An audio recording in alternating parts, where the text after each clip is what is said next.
Kemudian ada usia ya. Jadi semakin tua usianya dia kan akan semakin sering kena stroke ya. Prevalensi stroke pada anak muda itu cenderung meningkat ya. Jadi sangat bisa sekali memang pada usia 20-an, 30-an terkena stroke itu bisa ya.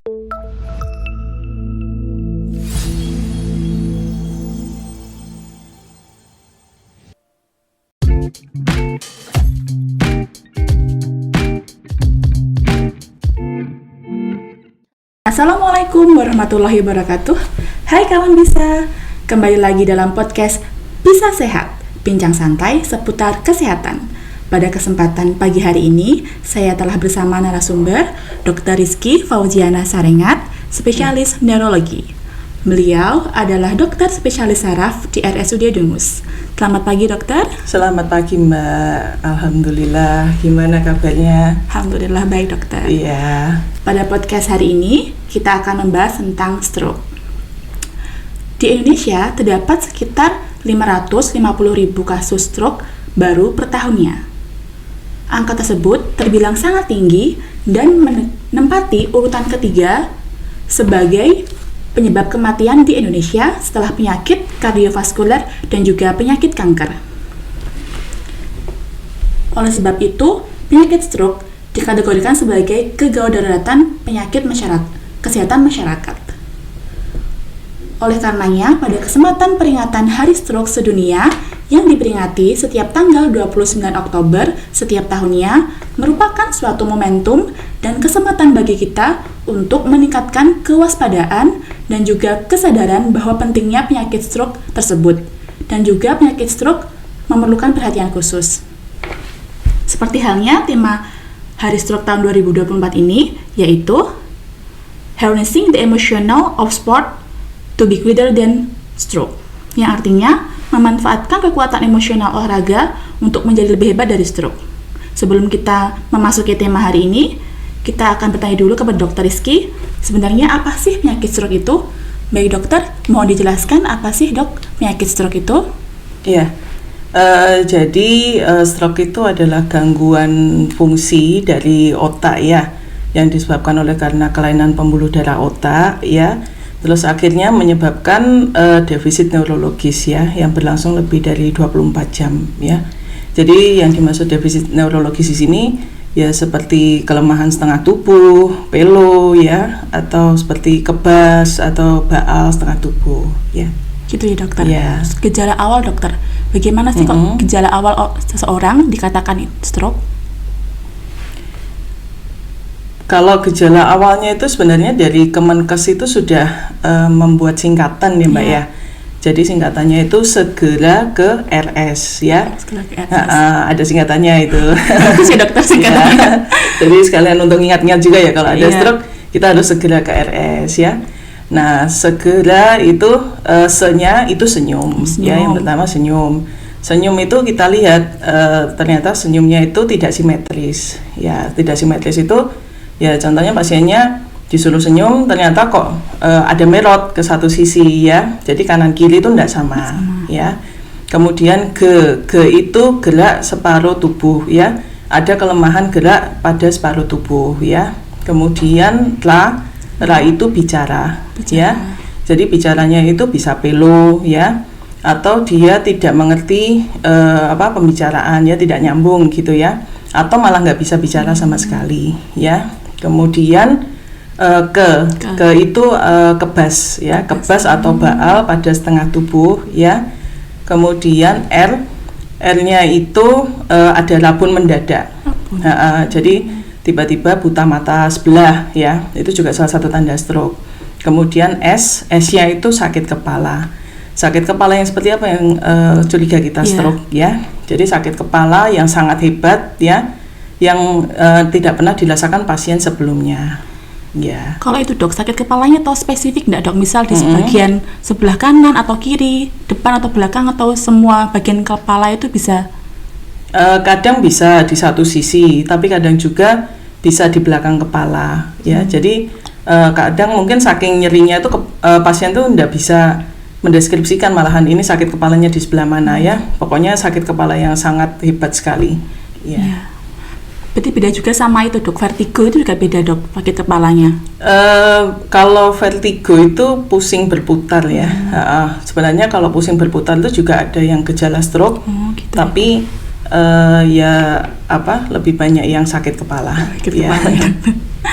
Terus dokter, penyebabnya kira-kira apa ya dokter, dan juga faktor resiko seseorang bisa terkena stroke? Ya, jadi kalau faktor resiko itu kita bagi menjadi dua ya. Yang pertama itu faktor resiko yang tidak bisa dimodifikasi.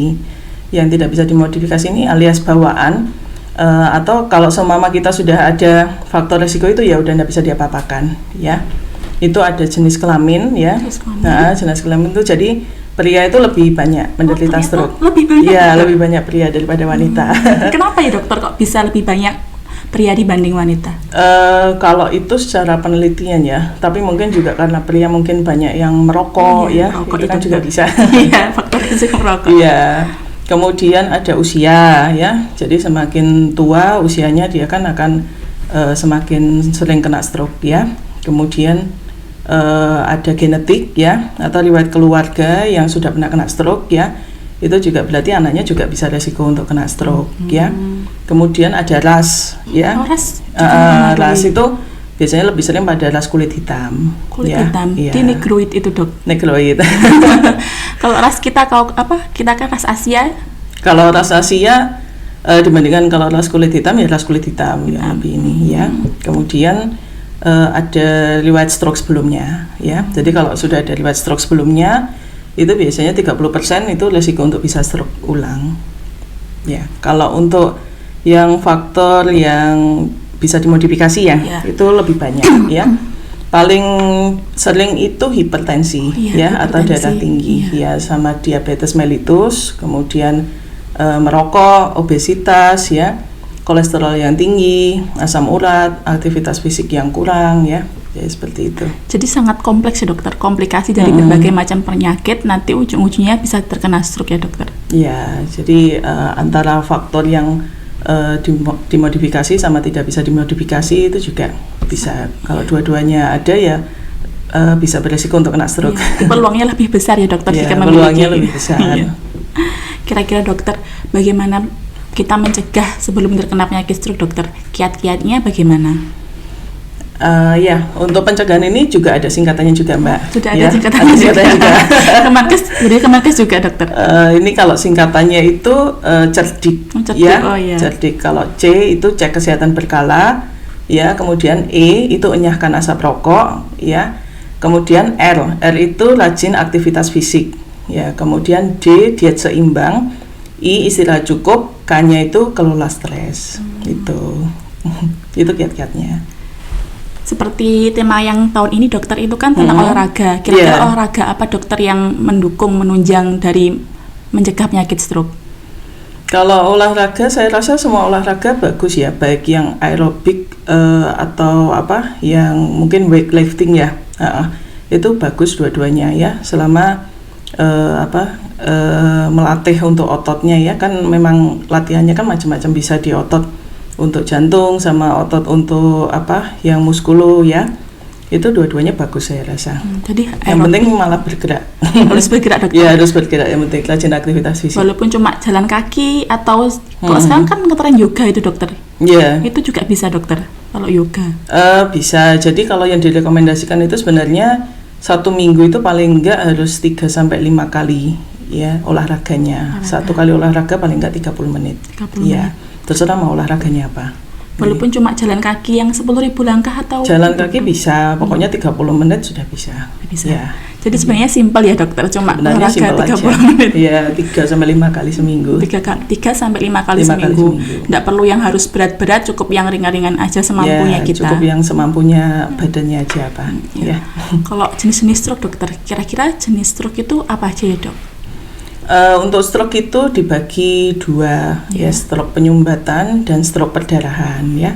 Jadi kalau stroke penyumbatan itu jadi ada penyumbatan di pembuluh darah otak karena ada gumpalan atau karena ada penumpukan plak di arteri ya. Jadi akhirnya sel otak itu nggak dapat pasokan darah ya. Kemudian yang kedua itu ada stroke perdarahan. Stroke perdarahan itu terjadi kalau ada pembuluh darah di otak itu yang pecah, ya. Jadi akhirnya sel-sel otak yang di sekitarnya itu menjadi mati. Yeah. Kalau kebanyakan di Indonesia dokter, penyumbatan atau perdarahannya dok yang paling sering jenisnya? Kalau di seluruh dunia ya paling sering itu 80%-nya stroke penyumbatan. Iya, jadi 20%-nya baru stroke perdarahan. Iya. Jadi frekuensinya lebih banyak yang penyumbatan. Itu karena yang kolesterol tadi dok, atau karena apa ya dok? Bisa. Kalau untuk gumpalan darah itu kan bisa dari jantung ya, ada kelainan denyut nadi ya, atau karena ada kelainan katup itu juga bisa ya. Kalau untuk yang penyumbatan karena penumpukan plak itu tadi, itu bisa dari kolesterol, dari merokok, dari asam urat, hipertensi itu juga bisa. Tapi kolesterolnya harus tinggi ya dokter, paling nggak 200 lebih gitu dok, kalau bisa terindikasi, bisa berpotensi untuk terkena stroke itu dokter. Kalau untuk kolesterol itu kan kita patokannya kolesterol LDL ya Mbak ya, kan atau kolesterol jahat ya sebutannya. Jadi kolesterol kan ada yang kolesterol total, HDL, LDL ya. Kalau kita patokannya itu LDL. Ya. Jadi kalau semisal LDL-nya tinggi ya, itu resiko untuk kena stroke. Berarti kawan bisa di rumah, kalau misal lagi periksa kolesterol dan kebetulan LDL-nya tinggi, bisa diwaspadai ya kawan bisa, bahwa itu bisa menjadi salah satu faktor resiko ya dokter? Iya, faktor resiko. Iya. Dokter, kira-kira kapan sih dok pasien itu dikatakan terkena stroke, didiagnosa stroke itu ketika bagaimana dokter? Jadi semisal kita menemui salah satu gejala yang segera ke RS tadi itu ya Mbak ya, otomatis memang dokter itu harus melakukan pemeriksaan neurologis ya. Jadi untuk mengetahui benar ini pasiennya stroke atau bukan, kemudian stroke-nya ini ke arah penyumbatan atau perdarahan ya. Kemudian setelah itu bisa dilakukan pemeriksaan penunjang seperti CT scan dan MRI. Ya. Jadi yang gold standarnya CT scan sama MRI? Ya, sebenarnya untuk gold standarnya harus CT scan atau MRI ya. Yang paling bagus MRI. Kira-kira dokter, kalau sudah terdiagnosa stroke, apakah bisa sembuh ya dok? Sembuh total atau sembuhnya bagian gitu dok? Ya, apakah kalau sudah kena stroke bisa sembuh? Sangat bisa. Ya. Jadi stroke itu kan kalau sesuai tingkat keparahan ya Mbak ya, itu kan ada mild, moderate sama severe ya. Kalau pasiennya itu mild atau moderate, insya Allah bisa untuk sembuh. Tapi kalau severe itu ya memang agak sulit biasanya untuk kembali seperti normal ya. Jadi ya semakin cepat penanganan untuk ke rumah sakit ya, semakin cepat dikasih obat ya, itu akan semakin penyembuhannya semakin bagus. Jadi yang bisa sembuh mild sama medium ya dokter? Ya, mild sama moderate. Oh, moderate ya. Moderate. Kalau mild sama moderate itu tingkat kesembuhannya tinggi. Tapi kalau severe itu memang biasanya agak susah. Ya. Jadi penyembuhannya bisa lewat obat-obatan tadi ya dokter, sama ada treatment lain ya dokter. Nanti akan dijelaskan ya dokter. Kira-kira dokter, anak muda apakah bisa juga terkena stroke? Kan kata dokter tadi kebanyakan usia ya dokter. Ya, kebanyakan usia tua ya. Sebenarnya apakah anak muda bisa terkena stroke ya? Kalau untuk saat ini ya, prevalensi stroke pada anak muda itu cenderung meningkat ya. Jadi sangat bisa sekali memang pada usia 20-an, 30-an terkena stroke itu bisa ya. Jadi saya pernah dapat pasien itu usia 30 tahun ya, sudah pernah kena stroke ya. Ternyata dia ada faktor resiko hipertensi dan obesitas ya. Jadi kalau untuk faktor resiko stroke itu sendiri, apalagi yang dapat dimodifikasi ya, itu kan sekarang juga meningkat di anak muda ya, seperti aktivitas fisik yang kurang kemudian akhirnya menyebabkan hipertensi, diabetes, obesitas, itu merokok juga. Berarti gaya hidup, lifestyle tadi ya dok, yang mempengaruhi perubahan juga. Dari yang dulunya lifestyle dan makanan ya. Iya, sekarang makanannya banyak yang junk food itu. Iya, makanan kan banyak yang junk food, yang asin-asin. Asin ya. Manis-manis ya. Iya, sekarang maunya yang ultra processed food itu yang serba cepat ya sekarang. Es kopi. Ya. Oh iya, es kopi juga ya dokter. Es kopi kalau pakai gulanya itu, sebenarnya kalau kopi sendiri kan tidak apa-apa ya, kalau semisal cuman 1-2 cangkir aja sehari. Tapi yang bahaya kan gulanya itu, konsumsi gulanya. Ya. Kalau susunya dokter, apakah juga berpengaruh dok? Ada kopi susu sekarang yang marak? Kalau susu sebenarnya tidak apa-apa, yang harus dibatasi itu sebenarnya adalah gula ya. Jadi kalau untuk satu hari itu kan maksimal sebenarnya 3-4 sendok gula aja. Jadi lebih baik kayak espresso gitu dok, yang kopi hitam gitu. Ya, espresso, americano. Oh, iya, espresso terlalu pahit mungkin ya dok. Iya, sangat membantu. Kawan bisa, seperti dijelaskan dokter Rizky tadi, bahwa sebenarnya minum kopi itu tidak apa-apa, tapi yang harus dibatasi ialah konsumsi gulanya ya kawan bisa.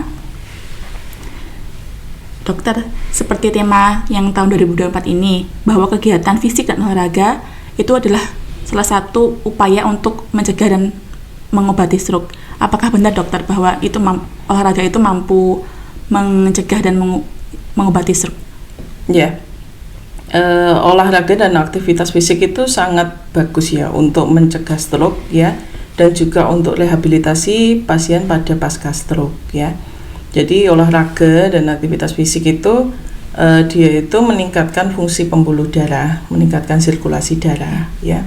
Kemudian olahraga itu juga mencegah untuk ini hipertensi, obesitas, dan juga diabetes mellitus ya. Yang itu semua kan termasuk faktor risiko stroke sebenarnya. Ya. Jadi olahraga itu sangat penting ya dok untuk mencegah dan juga setelah rehabilitasi tadi dok. Ya, jadi baik untuk pencegahan pasien untuk stroke ataupun untuk pasien yang sudah kena stroke itu bagus. Ya. Sedangkan treatment dok, sekarang kan banyak treatment stroke seperti fisioterapi. Apakah itu benar-benar membantu dan jenis fisioterapinya apa ya dok kira-kira dok?